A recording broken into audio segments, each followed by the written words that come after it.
Hi friends, कैसे हैं आप लोग। स्वागत है आप सभी का आपके अपने यूट्यूब चैनल पर। आई होप आप सभी की एग्ज़ाम तैयारी बहुत अच्छे से चल रही होगी। हम पढ़ रहे थे दैनिक जीवन में रसायन। अभी तक हमने इसके 4 भाग पढ़े, आज इसका 5वां भाग जिसमें हम पढ़ने जा रहे हैं साबुन तथा अपमार्जक। हम डेली लाइफ में साबुन और अपमार्जक मीन्स डिटर्जेंट, आप कह सकते हैं वॉशिंग पाउडर, इसका उपयोग करते हैं।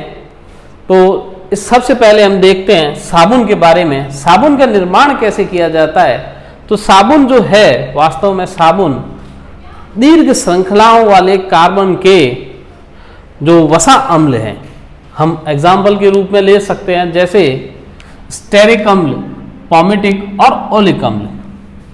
साबुन इन अम्लों के वसी अम्लों के सोडियम या पोटेशियम लवण होते हैं। तो इसका निर्माण करने के लिए दीर्घ श्रृंखला वाले C12 से 18 कार्बन की श्रृंखला, 12 से 18 कार्बन परमाणु वाले वसा अम्लों को सोडियम हाइड्रोक्साइड, हमने कहा NaOH, या पोटेशियम हाइड्रोक्साइड KOH के जलीय विलयन के साथ गर्म करके बनाए जाते हैं। साबुन निर्माण के लिए वसी अम्लों को सोडियम हाइड्रोक्साइड या पोटेशियम हाइड्रोक्साइड के साथ गर्म किया जाता है और इस प्रकार हमें वसी अम्लों के सोडियम या पोटेशियम लवण जो प्राप्त होते हैं उसी को हम कहते हैं साबुन।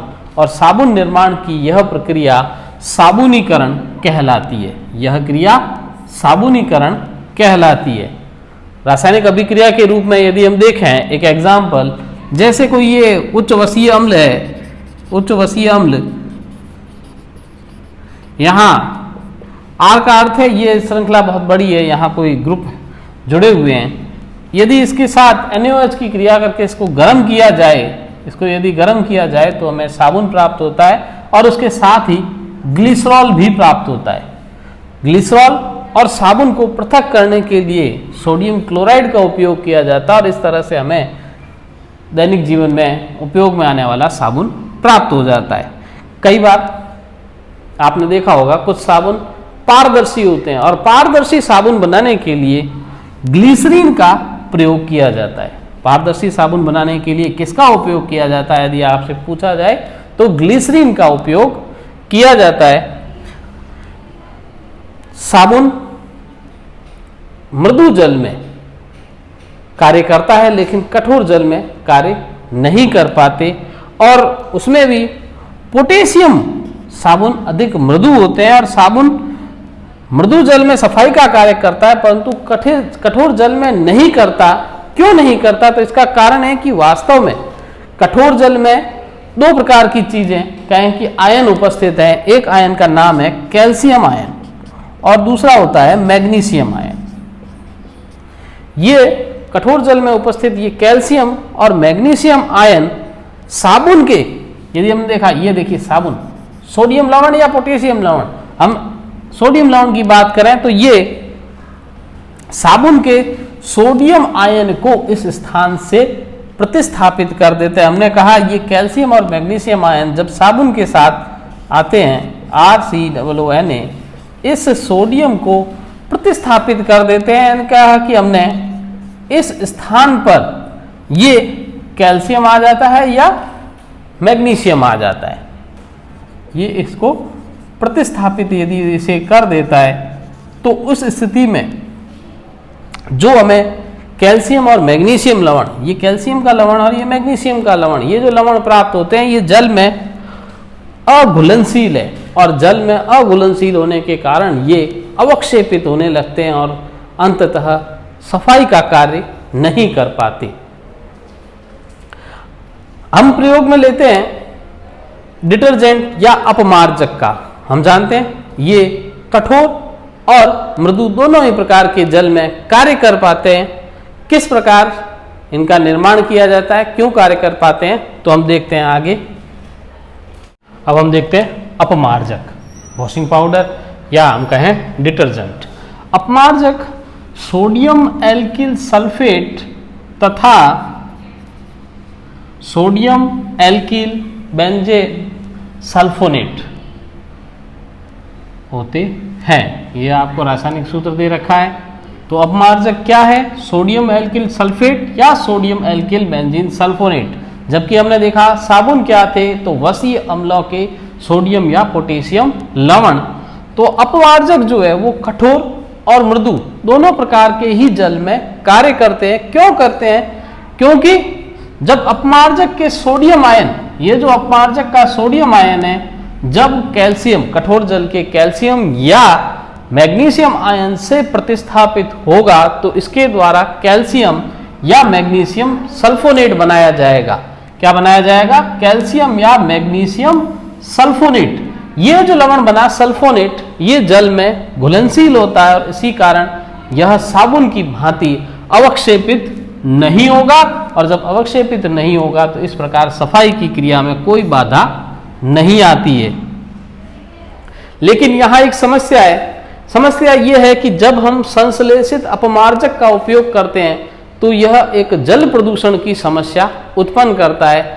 अब जल प्रदूषण की समस्या का उत्पन्न होने का कारण यह है कि ये लंबी श्रृंखला वाले और शाखित श्रृंखला वाले सल्फोनेट्स जो हैं, ये जीवाणुओं के द्वारा आसानी से अपघटित नहीं हो पाते और अपघटित नहीं हो पाने के कारण जल प्रदूषण उत्पन्न करते हैं। तो इसकी समस्या को कुछ मात्रा में कम करने के लिए, इसके प्रभाव को कम करने के लिए लंबी व कम शाखित हाइड्रोकार्बन श्रृंखला वाले बेंजीन सल्फोनेट अपमार्जक का प्रयोग किया जाता है।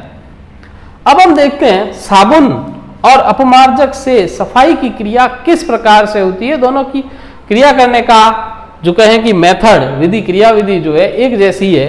तो हम ये साबुन व अपमार्जक सफाई क्रिया का कार्य मिसेल बनाकर करते हैं। मिसेल क्या है? तो सबसे पहले हम देखते हैं, साबुन का एक एग्जाम्पल लिया, जैसे स्टेरिक अम्ल के वसीय अम्ल का सोडियम लवण, सोडियम स्टीरेट, जब जल में के साथ घुलनशील होता है तो इसके द्वारा दो प्रकार के, एक ऋणावेशित और एक धनावेशित सोडियम आयन का निर्माण किया जाता है। इसका पूर्णतः क्या हो जाता है? आयनन हो जाता है। सोडियम स्टीरेट जल में घुलकर आयनित हो जाता है और ये जो आयनित, हमने इसको शॉर्ट में कहा R, यानी कि एल्किल ग्रुप है, हमने कहा 17 कार्बन की लंबी श्रृंखला है, तो हम इसको शॉर्ट में R भी कहा सकते हैं, RC ऋणावेशित आयन और सोडियम आयन। ये जो लंबी श्रृंखलाएं हैं, ये जो आयनन होने के बाद जो हमें मिला, इसके दो भाग हैं। हम कहें कि ये जो कार्बन की श्रृंखला हाइड्रोकार्बन वाली भाग चल रही है, ये जल विरोधी होता है, और जो इसका ऋणावेशित या कहें कि ध्रुवीय भाग है, ये जल स्नेही होता है। जल में उपस्थित इस तरह के साबुन के आयन किसी पदार्थ के, चिकनाई युक्त पदार्थ, कोई गंदगी, उसके चारों तरफ इस प्रकार से एकत्रित हो जाते हैं कि इसका हाइड्रोकार्बन वाला भाग अंदर की ओर तथा ध्रुवीय भाग ऋणावेशित सिरा बाहर की ओर उसको घेरे रहता है, और इसी संरचना को नाम दिया जाता है मिसेल। जब किसी पदार्थ, जैसे हम कहें कि कोई गंदगी या किसी वस्त्र पर कोई चिकनाई लगी है, तो इस प्रकार के आयन जब उसको चारों तरफ से घेर लेंगे, ये आयन के द्वारा घेर देने के कारण ये कैसा समूह बन जाएगा चारों ओर।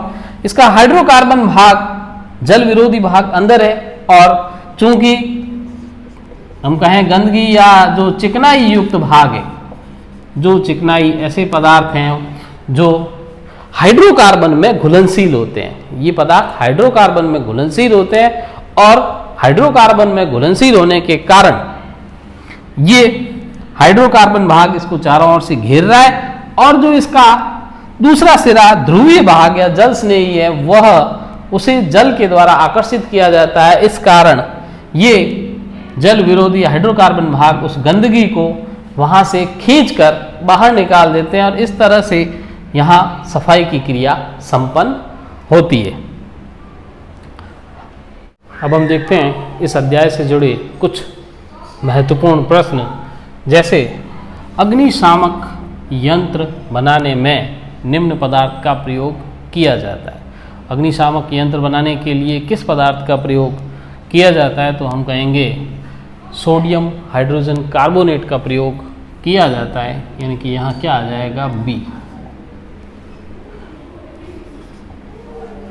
उनका धावन सोडा, धावन सोडा यानी कि सोडियम कार्बोनेट, ये देखिए ये कौन सा सोडा है, तो इसे हम कहते हैं बेकिंग सोडा। NaCl नमक, CaSO4 जिप्सम, और ये क्या हो गया आपका आंसर हो गया धावन सोडा। अगला प्रश्न लेते हैं, विरंजक चूर्ण। आपको ध्यान में आना चाहिए विरंजक चूर्ण का रासायनिक नाम CaOCl2 कैल्शियम ऑक्सीक्लोराइड। खुला रखने पर कौन सी गैस देगा, तो जैसा कि नाम में अभी हमने कहा CaOCl2, खुला रखेंगे कौन सी गैस देगा, तो क्लोरीन गैस देगा। बहुत ही सिंपल, तो इसका आंसर हो गया सी। किस पदार्थ की प्रकृति क्षारीय होती है, क्षारीय प्रकृति का, जठर रस, आप सभी जानते हैं जठर रस में उपस्थित होता है HCl हाइड्रोक्लोरिक अम्ल। टमाटर, इसमें भी अम्ल उपस्थित है। दही, लैक्टिक अम्ल उपस्थित है। इस तरह से हमारा आंसर क्या हो गया, रक्त क्षारीय प्रकृति का होता है।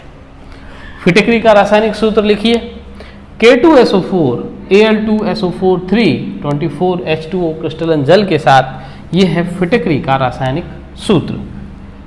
खट्टे अम्लीय पदार्थ धातु के बर्तनों में क्यों नहीं रखे जाते, या क्यों अचार को या ऐसे पदार्थों को धातु के बर्तन में नहीं रखते, तो कारण ये है कि ये अम्ल धातु से क्रिया करने पर हाइड्रोजन गैस उत्पन्न करते हैं। हम कहेंगे अम्ल और धातु की क्रिया से लवण वो हाइड्रोजन गैस उत्पन्न होती है। यही आपसे पूछा जा सकता है एक और प्रश्न, साबुन व अपमार्जक में अंतर, साबुन व अपमार्जक में अंतर बताइए। तो हमने अभी पढ़ा जैसे साबुन जो है वसी अम्लों के सोडियम या पोटेशियम लवण है, वहीं अपमार्जक क्या है, सल्फोनेट्स हैं, बेंजीन सल्फोनेट्स हैं। साबुन केवल मृदु जल में कार्य करते हैं, जबकि अपमार्जक कठोर व मृदु दोनों प्रकार के जल में कार्य करते हैं। तो इस तरह से हमने इस अध्याय को पूर्ण कर लिया है। एक बार से रिवाइज हमारा हो चुका है। आशा है आपको पूरा अध्याय समझ में आया होगा। यदि आपको किसी भी प्रकार की कोई समस्या हो अध्याय से संबंधित, तो कमेंट बॉक्स में आप लिखकर मुझसे पूछ सकते हैं। और यदि आपने अभी तक मेरे चैनल को सब्सक्राइब नहीं किया है तो इसे सब्सक्राइब जरूर करें। Thank you very much.